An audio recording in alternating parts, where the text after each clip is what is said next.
një pacient I cili po në ndëgjon, po I ndëgjon edhe ankesat që po I përmendim, edhe vjen pa e pas fort të njohur për çka ka nevojë, për pikave që I përmende, po vjen vetëm për me marrë mendimin a ka nevojë për aparaturën, a mundet?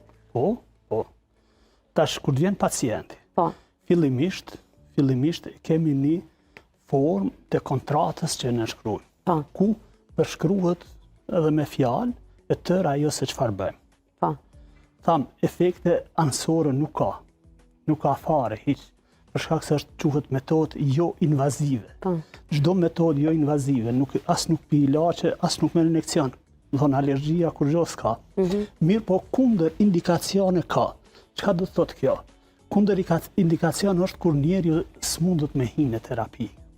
Një pi aty në çështje është nëse individet kanë implante që reagojnë në magnet. Sidomos